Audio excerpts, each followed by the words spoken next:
First Radio. Hey, what's up, you guys? Welcome to Word First Radio, the podcast brought to you by Word First Ministries. I'm your host, Jacob O'Neill, and as always, I'm joined by my friend Cameron. Hello. And today we're joined once again by the man, the myth, the legend, John Ingve. Hello, it's good to be back. There he is. How you been? I've been very good. I don't really know how long it's been since I was on, but the past weeks have been, just really nice with the spring coming to Oslo. Finally, we even had a taste of the summer. Yeah, we did. Right. And now the city is green and warm and nice. It's beautiful. Yeah. It was hot last weekend here, which I didn't think. Well, We've grown accustomed to it. To say it was hot, it didn't even get up to 70 degrees, our California friends. Yeah, that's true. Yeah. Compared to California, it's you guys have right to laugh at us. But here, compared to here, it was hot. Like it was hot in Cam's house. And we all felt the same way. We all felt hot too. Yeah. But it says something about, I think our bodies have grown accustomed to the Norwegian weather. They've acclimated. It was not quite 70, and we're like, it's hot. Is it summertime? You're right. Exactly. I don't want to see California in July. Let's just say that. It got about as hot as I would see on the hottest days back home in the west of Norway. Okay. Because we usually have wind, so it cools down a lot. We visited Jæren the first time my parents came, and we were there in the end of the springtime, and it was so windy. Yes. And we saw the weather report. Not that bad. Seems very tolerable. Right. But that wind blows straight through your body. It was so hard. Yeah, that's crazy. I mean, I can't wait to go someday.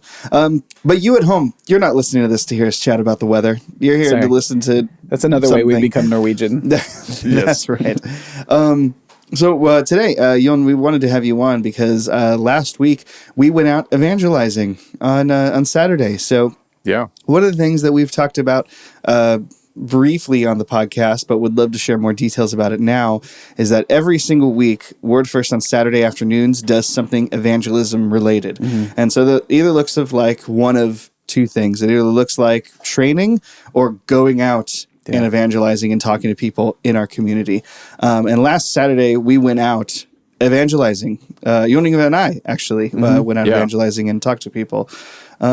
How was that experience for you? Did you appreciate going out evangelizing? I did. I thought it was really good, and I think it was my first time having a deeper conversation with someone we met. And it's not my first time doing street evangelism, but I haven't done that much. So for me, it was exciting, and I was very happy with the conversation that we got. Yeah, absolutely. So we went out kind of like, how far away would you say it is from your place? I mean, I don't know how many. It's a 5-minute walk. It's like a 5-minute walk. Went out to like this little pavilion, I guess. There you go. Did you like that? I don't know what I don't even know what it means, but it sure sounds good. I don't know what country of origin it was. I was going to try and say that. It's like, it's an Italian word, but I don't even know that. But we went. Don't laugh at me. We went 5 minutes that way walking to this little area where, especially because the sun was like out and shining. Jacob just pointed for you guys, though. By the way, pointed to which direction I pointed for you guys. We didn't have to say that at all, Kim. I know. Yeah. Well, thank you for making it clear to me. And people were just kind of lounging in the sun and out on the tables, and we thought, why not? We would go up to them with one of the methods we've been talking about on Saturday afternoons. So when we train, we go through all these sorts of different methods, how we can engage people in conversation, how we can try and do it in a not awkward way. We talk about what happens if it gets awkward, how to follow up, how to close the sale, if you will, in a really, to use a used car salesman tactic, I guess. Okay.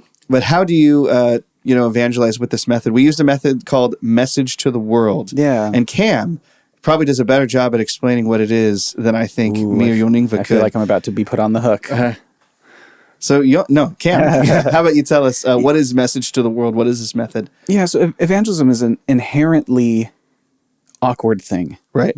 Especially, we've talked in the podcast before about how the idea of religion here kind of gets about to the level of hobby.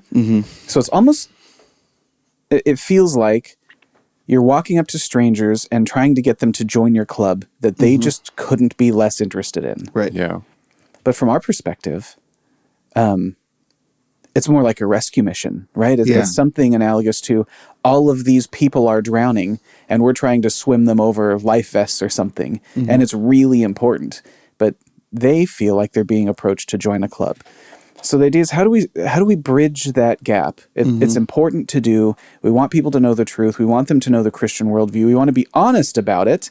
We are Christians. Here's what we believe, and here's why we are sharing it with you. And we think this is urgent and important information that affects the eternal state of your ever-living soul. It's very, very important. Yeah.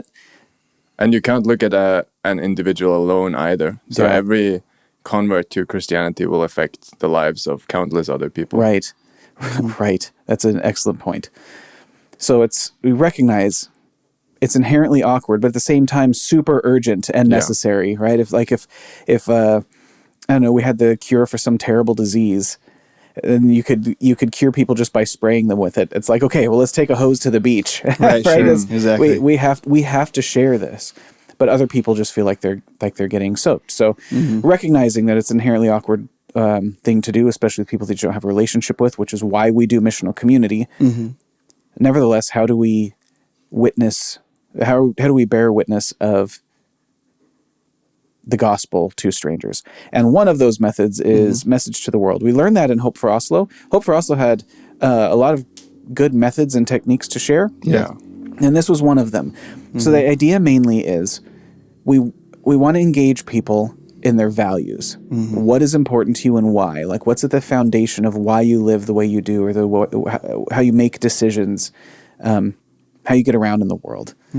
And so we look for excuses to get to that thing, because just asking somebody, what are your highest values, and what's the the foundation of your moral opinions, and why do you live the way that you do? No one wants to have that conversation with you. But message to the world is kind of it's like a shortcut to get to that thing.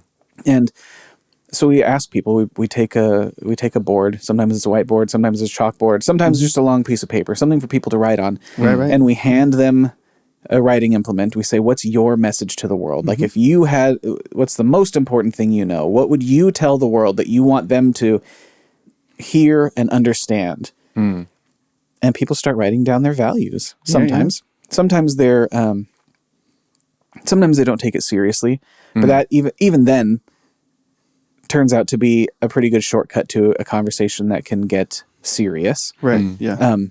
But anyways, it's something like an icebreaker, but it's more than just an icebreaker. It's like an icebreaker, and here, let me show you the most important things to me. And so we've gotten lots of kinds of answers, some really rude that I won't repeat here.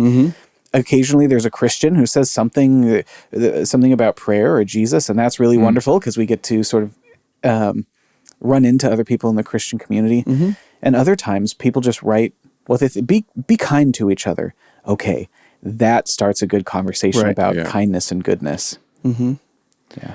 And even if the person who writes a message doesn't write something that's very interesting, the fact that you have other people's messages on the board is also a good opportunity to start conversations. Right. So we get something, let's say, how do I put this gently? A criticism of Donald Trump. Yes, there you go. Write that down. Okay. Yeah. Let's talk about that. There's something in there, and there's something behind that. Right. And it's it's a nice way to break the ice and get to the important stuff, because then we very quickly can be talking about values and where they come from, and we can get to the gospel that way. Because it's my opinion that everybody intuits that there's something broken. There are undesirable features of the world that are the fault of humanity. Yeah. And so we get to they have some kind of solution. Right. So something wrong with the world. We have some kind of solution to, or we got to find some kind of solution to it. And message to the world, ideally, is trying to figure out what they think the answer is. Right. And that's an advantage, because all of the other solutions on offer either are not solutions at all, or they're just completely unsatisfactory. Yeah. So, you can ignore the awfulness. You can explain evil away. You can say that it doesn't exist. You can whatever. There are other, call them religious or spiritual solutions, and all of them are false except for the gospel. Right. And So that's good. we can talk about all of those. We can talk about the ways that they're unsatisfying. We can talk about how the gospel actually deals with or addresses or responds to those problems. What actually is the problem? Anyways, so I've said too much, but that's why we do the message to the world, because it gets us quickly to conversations about values where the gospel is definitely relevant. Yeah, absolutely. And I mean, it works really well. I think that a lot of people who've used it with us and without us have kind of noticed that this kind of creative tool, creative experiment, does exactly that. My kind of favorite story, if you will, is when someone wrote something that I won't repeat here on the board. And it was definitely a moment where it's like, all right, well, you meant it for evil, but it was definitely used for good, because other people got to see, to John Ingve's point, other people got to see what was on the board, and their opinions on it tell you about their values. Right. So it's just another, even if they can't think of something to write, or if they don't want to write anything, if they're curious even a little bit about what we're doing, they're going to read the other responses, and they're like, oh, I don't know, can't think of anything to write, but I mean, what does it say here? Oh, okay. Oh gosh, that's bad. Yeah. I'm like, oh, well, what do you think about that? Someone wrote that. That was their message to the world. What do you think about that? Yeah, we've done that. That's been good. Yeah, and boom, conversation right there, even though they didn't write anything. Right. They got to see stuff. And it's almost never about that exact thing, right? It's the message to the world. That's fine. Nobody has a better one than the gospel, right? So exactly. nobody's going to give us a message like, oh, I never thought about it that way. Sure. But it's just a means to getting to the kinds of things we want to talk about without accosting somebody with a really awkward question about what are your values and what's the most important, right? Yeah. And people are willing, in my experience, willing to talk about that kind of stuff. If they feel comfortable, even if it's with a stranger, they're willing to. But that question, what are your values and how can I connect them to the gospel or something like that? Very, very awkward. You don't want to approach strangers with that kind of thing. Were you going to say something, Gun? I guess in the specific conversation we had on last Saturday, that conversation started with us talking about what other people write on the board. So I guess we can get into that. Let's do it. So this gentleman we met, he was not the first we approached, so we had already gotten quite a few messages on the board, like smile more, or it's summertime, I think was one we got. Yes. And then we approached this gentleman, and he wrote, his message was get fresh air. Get fresh air. That's right. But then he was interested in what we get from other people, and because of course you guys have been doing this evangelism method for some time, so he was curious about that. Yeah, no, it was really cool. And so his message, we'll just go ahead and get right into his message and why he wrote that. So his message was get fresh air, which was I never had received that before. I've gotten things like smile more or like go outside and things like that, or some stuff similar. But it's like get fresh air. Okay, so why do people need to get fresh air? Is that why you're saying that? And he had an interesting. He connected two interesting things that I actually think are like super related that we can just like talk about for a little bit. So he was like, yeah, people are too plugged in, if you will, to social media, to their phones, and to their technology. And this has led to, I don't know exactly the word he used, but the idea he was conveying was this has led to like an identity crisis. No one knows who they are anymore because we're so plugged in.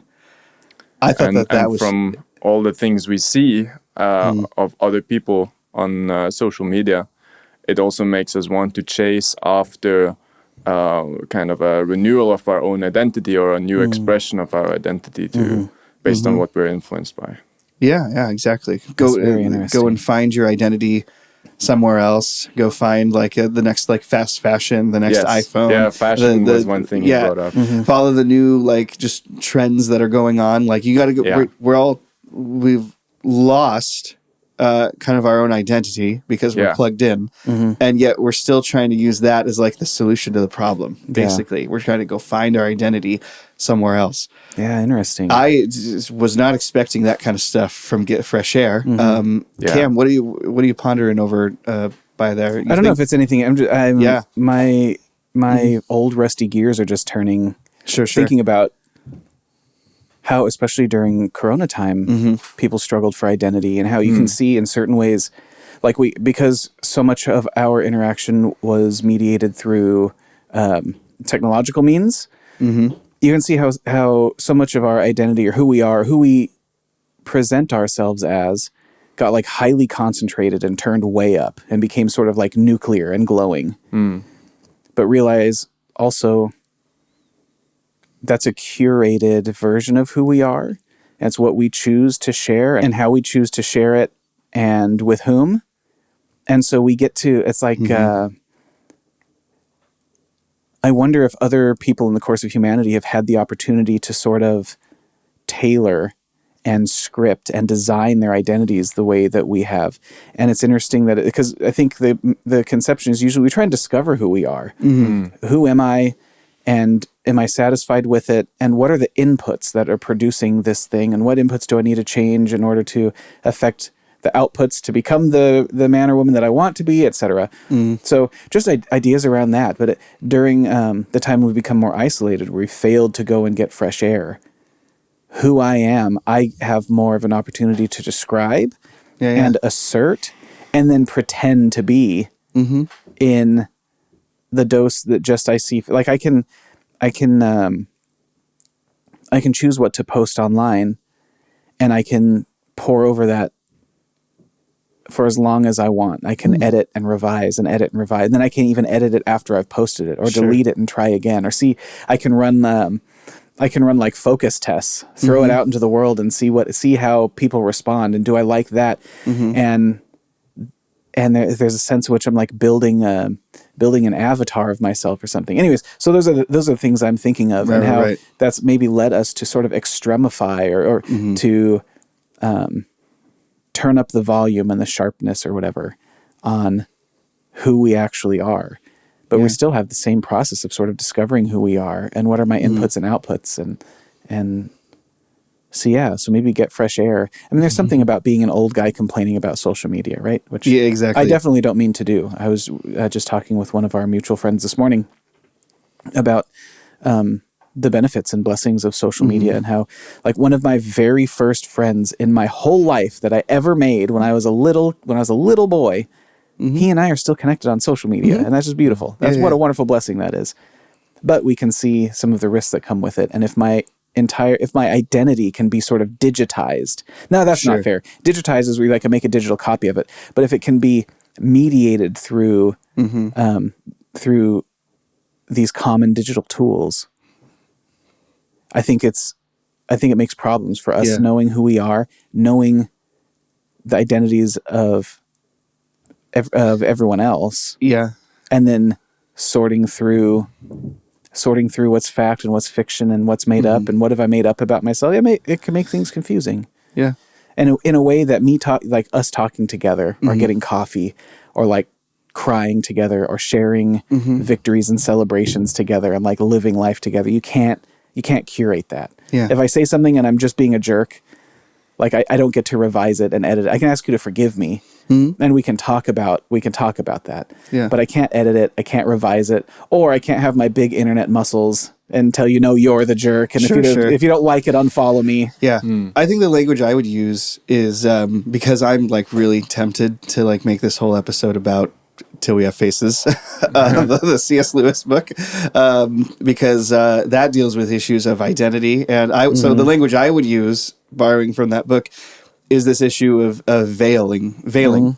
So we're all like kind of veiled. We've built up, like, I would say, a false self for ourselves. But it's like we build like these giant idealized statues of ourselves to hide behind, which is, it's weird. Well, it's understandable, but it's interesting that we do both of those things at the same time.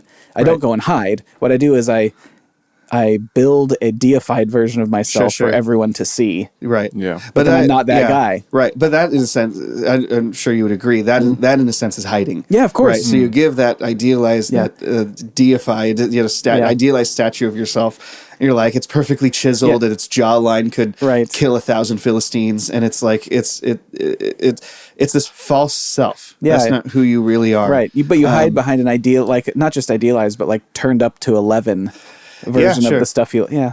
Anyways, so there's enhanced. Nothing interesting follows from that yet. That's just. I think what are you really pondering, and that's what's been going on in my mind. I actually think something really interesting follows from that. Is it about Till We Have Faces? No. Okay. Well, it could be related to that, but we can abandon Till We Have Faces. We don't have to keep talking about that. But because as soon as he said that, as soon as he was talking about that, I kind of knew exactly how I wanted to get like to the gospel from there. Yeah. And we can talk about that. I want to hear, you look like you're thinking about something. Ignoring an Ingve. That's not nice. No, you look like you're thinking about something, but I'm enjoying the conversation. Yeah. So the first thing I said was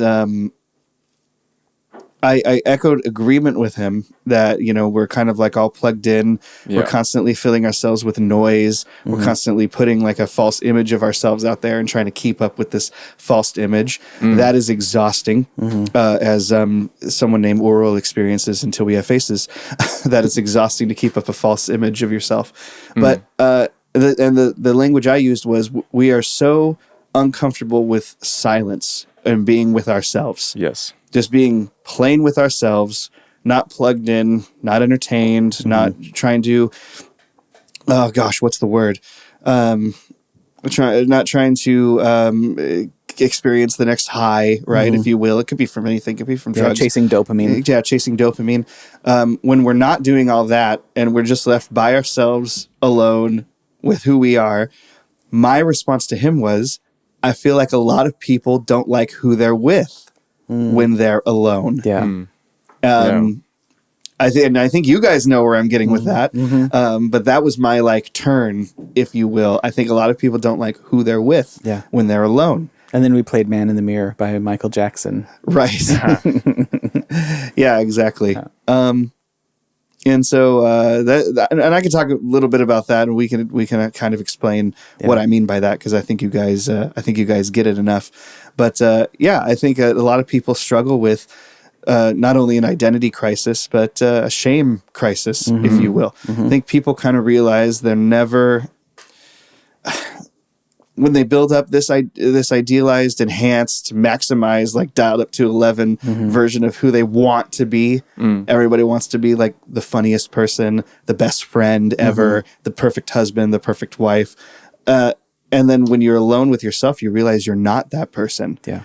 And that makes me uncomfortable. I think that makes a lot of people uncomfortable. Am I crazy, you guys? What do you think? No, I think that's what we see. Like, going outside, you see people with AirPods and stuff plugged in their ears, and on the metro, people with phones. And I think it's just a way to sort of hide from ourselves. I don't know if we can hear that in the background. There's construction going on. If you could hear it, it was construction. Yeah. If you couldn't hear it, it's because we've done a really good job filtering it out. Yeah. That's right. Well, I guess we'll find out later. But anyways, he was talking about that a little bit too. I think there was interesting. There's a C.S. Lewis quote I was trying to figure up if somebody wants to or look up. If somebody wants to keep talking about this. So what I was thinking this as you were talking, Ingve, is there's the idea that we're unsatisfied with who we are. Yeah. And I think that is universal to human experience. And it's interesting how that exists at the same time as what seems to me to be an extreme sort of self-love culture. It tells you to love all of the things about yourself. We talked about it on the podcast and our YouTube channel and stuff before. But like, you're perfect just the way you are, that thing. Like, so we tell ourselves this lie that there's no room for improvement because we can't imagine anything else. We can't imagine the path from I'm not who I want to be to I am who I want to be, except to just pretend that who I am is already who I wanted to be the whole time. And I don't know how sincere people are when they say things like that. And I'm suspicious of that. I think that that's something we train ourselves to do and say, because we're trying to take care of this problem of, call it shame. I don't love the word shame, but I think it does describe what's going on in our hearts. The reason I don't love the word shame is because shame says, like, here's something we can't disambiguate. Shame tells me what I am is bad. What I am is rotten. What I am is unredeemable. Or irredeemable. I don't remember which one it is. Yeah. What I am can't be redeemed. What I am is filthy, etc. What I am is worthless. Right. Is valueless, and that's false. You're highly valuable, but your value is. But all of the things that make you feel valueless, all that stuff is true. Sure. So it's like I fail to be loving to the extent I want to be loving. I fail to be charitable. I fail to be kind. I fail to be a good example to my kids. I fail to all of these things that we have, which are high ideals. We see that where we fall short. Then what we conclude from that is that we're valueless, which is a false inference. And then, in order to fight the lie that you are valueless, we tell ourselves that we are perfect just the way we are. Sure. Which is another false inference. Yeah. So it's like, in all those ways you failed, you're already good enough, and and it's like, no, I wasn't good enough, but I am highly valuable, and I can improve and mature and grow and be the person that, in my heart and in my mind, I know that I want to be. I can grow towards that, but my value doesn't change based on how good or bad I am, or something like that. Right. Those are separate questions, but it's interesting that we answer one with the other. We answer the sense of ourselves that we fail to meet our own standards by telling ourselves that we're perfect. And that's supposed to fix the problem of feeling valueless. But it doesn't seem to me that it can actually fix that problem, because you're perfect just the way you are is a response to a different question. Namely, what am I doing with my life? Right? Something like that.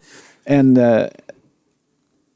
so I don't. It doesn't seem to me to be a winning strategy. Oh, maybe it is. Maybe we could delude ourselves, and I think it's probably not very. People won't like hearing me describe it in those terms, that we're deluding ourselves about our own. And here's the thing: is like, you can't value yourself too highly.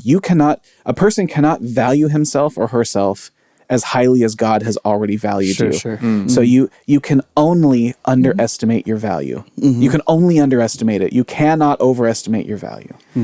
So I'm not saying don't value yourself highly, but the thing that says I'm perfect because I have high value, there's a disconnect there that is really important, and I think leads us away from the beauty of the gospel, which is you're valuable because God values you. And so stop trying to do that right. Like, your value doesn't come from how righteous or moral or upright you are. You do all of those things because we talked about this in church, but because Jesus already filled the righteousness tank on your behalf. Yeah, exactly. So that's what I thought I would say while you were finishing looking up that quote. Yeah, no, I found the quote is beautiful. But one of the things we did when we were talking to this gentleman was, I think these issues of identity so quickly kind of connect us to God and the gospel so quickly. Yeah. Because it bears on something that is way more important than our post-Enlightenment Western brains like to think about is important, because it bears on whether or not any belief is beautiful or not, or whether it's something we want to be true. And since a lot of people here and in the West, just in general, but especially in more secular places like Norway, struggle so deeply with identity and sadness, they also struggle with thinking that there's anything to be saved from by God or with the gospel. Now, what I mean by that is we just talked about, I don't know how long we spent talking about it, but we just spent some minutes talking about how with this identity crisis that we have, what we do, I liked that word delude. I thought it was great. I was thinking about the word like bury. Something like bury our true self and prop up a false self. That false self, because it's been turned up to 11 and it looks great and it's chiseled, it's perfectly chiseled, doesn't need anything to be saved from. And so we kind of wear that as a veil We'd bury the old self, even though it's like still alive. We bury it or we dilute it, and we present a false self to people. And we're like, "What are you talking about? What do I need to be saved from?" But once we get closer and closer and closer to your identity, who you are, how you actually live, what your heart is actually like, that makes the gospel more necessary. You realize, no, there is something I need to be saved from. I need a heart change. I need to be transformed. And C.S. Lewis connects this identity crisis to God and finding God. So what he talks about, he says this was in an essay he wrote in response to the Russians going to space and saying something like, we went up to space and we didn't find God up there. Yeah. Thank you, Russians. C.S. Lewis, his whole point in the paper is kind of like, duh. But in there, he adds this really interesting gem that I wanted to say was way ahead of its time, but I think it just speaks to how Ecclesiastes says, when Ecclesiastes says there's nothing new under the sun. C.S. Lewis is just right in this quote, for all time, just like Ecclesiastes is. So he says, in our own time and place, avoiding God is extremely easy. Here's how C.S. Lewis says you avoid God. Ready? Avoid silence, avoid solitude, avoid any train of thought that leads off the beaten track, concentrate on money, sex, status, health, and above all, on your own grievances. Keep the radio on, live in a crowd, use plenty of sedation. If you must read books, select them very carefully, but you'd be safer to stick to the papers. You'll find the advertisements helpful, especially those with a sexy or a snobbish appeal. Nice. Isn't that great? He was so good. Wasn't he so good? Oh gosh, that guy, Cameron one time said of C.S. Lewis, that guy could turn a phrase like nobody else. Did I say that? You did. And I feel like I could have turned a better phrase than that. No, but I mean, not than what C.S. Lewis said. I could have turned a better phrase than that guy can turn a phrase. Yeah. But isn't that so true? How perfectly, like you could have told me somebody wrote that like last week, and I would have totally believed that perfectly describes like our current culture. And so if you want to avoid God, build a false self. And if you want to build a false self, you do all of those things that C.S. Lewis talked about. And obviously that gives us perfectly fertile ground to talk about the gospel. So what happens when you're left with yourself? That was something we talked about. John Ingve, actually, you mentioned in the conversation. The guy, I should have looked up his name for this. I forgot his name on the streets, and now I forgot it here. You guys will both be able to help me. It's the Gulag Archipelago? Alexander Solzhenitsyn. Yeah. And then once we talked about identity, and we got down to, I said something like, we don't like who we're with there, because we realize that we're messed up. We need to be fixed in some way. Yeah. And that's when you guys, you talked about the Gulag Archipelago. How about you both just kind of vamp on what the point is with that we love to talk about so much when we share the gospel? Yeah, I'd love to just hear John Ingve's thoughts about that. Sure. I'll do my best to shut up. Well, the central point for me is that the Bible tells us that the human heart in its natural condition is wicked and in need of, the Bible says replacement, right? Because we need to have God's law written on our hearts if we're going to be able to follow it. And the only way that's going to happen is if God does it. And so the way this relates to the Gulag Archipelago is that Alexander Solzhenitsyn, now I haven't actually read this book, but famously it's quoted that he says that the line between good and evil runs through the human heart. Yeah. So it's not like there are there's a line and there are people on one side who are good and people on another side who are bad. No, the line runs through every single individual human's heart. We all have the capacity of doing good and evil in our natural state. And we all do both good and evil in our natural state. And the only way to stop that, the Bible says, is if God intervenes. Yeah. In the Gulags, he wrote that. Yeah. Anyone who could have said, those are the bad guys and we're the good guys, he wrote that. Crazy. Yeah. He's one of the most important thinkers of all time. And the Gulag Archipelago, I think it's 2 volumes and it's like 800 pages each. It's a lot to read, but there are a lot, you can listen to it. And anyway, that point, you guys will hear me make that often. And I think I learned the emphasis on that point of Solzhenitsyn's from my dad's. He and I talk about that. But yeah, I mean, we've talked about this in terms of evangelism. We've talked about it on the podcast. We've talked about it in our church, in our Bible studies.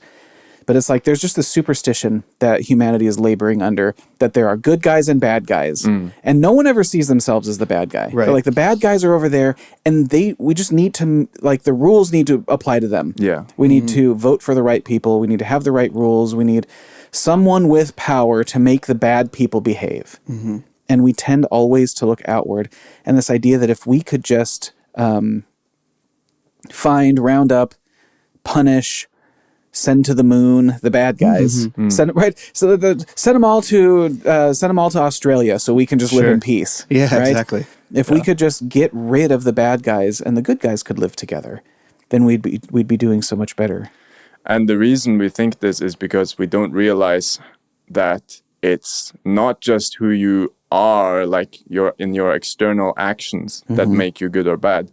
You in Norway and other Western secular countries, it's really easy to like not hurt anyone or live as a person who doesn't commit any like outward external like moral evils, at least any big ones, you would say. Yeah, right. Obviously bad ones, right? We can probably debate people on, is lying always bad? And we'll have a discussion about that. But I was in that same position where I don't remember if I shared this a few episodes ago in my testimony, but I didn't see myself as someone who was so bad that God could condemn me to hell. Right. And the only thing I think that changed it so that it helps me understand why it is that we all are in need of being saved from this, is that it matters who you are on the inside, in your heart, because your external actions will flow out from what's on the inside. And if my inside is rotten, then my outside actions will inevitably at sometimes be rotten too. Yeah, and that's what we talk to people about. And Jacob puts it really well, so I'm going to steal his words. But when we talk to people and we ask if they've ever failed their own moral test, and everyone who's honest admits that they have. Right. They've failed to live up to their own moral standards, the standards that they judge other people according to. Yeah, exactly. And you ask them, okay, well, why? Why did you do that? And they'll give you some. You wrestle with that. That's a hard question to answer. Yeah. But the answer is that this is Jacob's phrase. It's because you want to do bad things. Yeah. So the problem isn't just that you do bad things sometimes, but the answer to why do you hurt people you love sometimes? Why do you lie at someone else's expense? Like the ways that you've contributed to the aggregate evil in the world. Like why did you do that? The answer is not, well, nobody's perfect. Right. The answer is because you want to do wicked things. Yeah. And there's no other. The gospel is the only solution to that problem. Right. Oh, 100%. Or the phrase I've used as well is like, the only way it gets fixed is if God does it for you, if God changes your heart for you. Yeah. And I mean, otherwise it's like sitting in a chair and trying to lift yourself off the ground, right? Yeah. You don't have it in your own strength. Yeah. To fix your own heart. Yeah. Well, how many of us have, like, blowing on a feather, sitting on a table, have abandoned our own like moral values like that? Right. Like, because we were tempted, put in a situation we were tempted, and we've abandoned our values, and we've done the wrong thing on purpose. And that was, another thing he was saying. We'll close with this briefly. We'll just take maybe like 5 more minutes talking about this. But his response to that idea that, the good and evil, the line of good and evil runs across the human heart, was he says something like, everyone's just kind of like doing their best with what they have. And I respectfully disagreed. And I told him, I was like, I'm an everyone, or a part of the subset of everyone. I haven't done the best with what I have. Yeah. There are definitely times where I've done the wrong thing on purpose, where I've told a lie, not to save a life, not like definitely unjustified lie for sure. I've told a lie. and it was wrong, and I knew it was wrong, and I did it anyways. And we have all done that, and we all do that constantly, and all want to. And, well, I'd be inclined. Yeah. So I agree with you, of course, but I'd be inclined to agree with this fellow who goes, we're all just kind of doing our best, because I think there's more than one sense of doing our best. And so you ask someone who says, well, we're all just doing our best. And in fact, you've heard me put it that way. When I talk to people about the evil in the world, I say the problem with the world is not that there are a handful of people committing violent atrocities. It's that all of us kind of trying to do our best have produced this world. And it's obviously, obviously falls short of timeless ideal.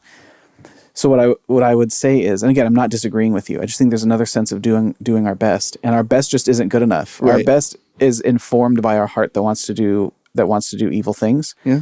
And so, and so you can just push back. Someone goes, "Well, I'm just doing my best," and you go, "Really? Could you have given $10 more of your paycheck last year to people who needed it?" Yeah. Okay, so you're not doing your best. Why didn't you give that $10 more? Yeah. And I think at some point we have to admit that doing my best means I'm doing all of the good that I'm capable of doing, but there's something about me that prevents me from doing all of the good I wish I could do. Yeah. Right. Yeah, there are so many situations where you can clearly see the good thing, and yet you don't do it. It doesn't mean that you do something bad instead. It's just that you leave it. Yeah. Right. And so it's within your ability to do that good thing. Yes. It's within your ability to give $10 more. So in one sense, you didn't do your best and you know it. But in another sense, why didn't you? Well, because I wanted other things and I didn't do it. And nobody's perfect. Well, the problem isn't that nobody's perfect. Yeah. The problem is that the line that divides good and evil is not between you and me. Yeah. It runs straight down my heart. And sometimes I choose good things and sometimes I fail to. So on that foundation, talking about identity, talking about where good and evil comes from, we had the chance to share the gospel with him. John Ingve actually articulated the entire gospel to the gentleman we were talking about. Great job, man. That was awesome. Seeing the things we talked about on Saturday training be put into practice by other people was really cool. Yeah. It was really cool for me to see that. And we'll be praying. We know his name. We're hopefully, I think we did good not sharing it. So I think we'll keep that to ourselves. We will keep him in our prayers. And he lives in the neighborhood, so we will see him around as we go out and evangelize more. What does his name start with? First letter. So those of you who are listening who'd like to pray for S, and for our continued interaction with him, especially in Ingve and Jacob, please be praying. Awesome. Pray that the Holy Spirit convicts him of his sin and shows him the beauty of life forever in God's family, and that we can help to sort of share a whiff and a taste of the goodness of God with him through our community, through our existence, through our community. Yeah. Inside the broader community here in Oslo.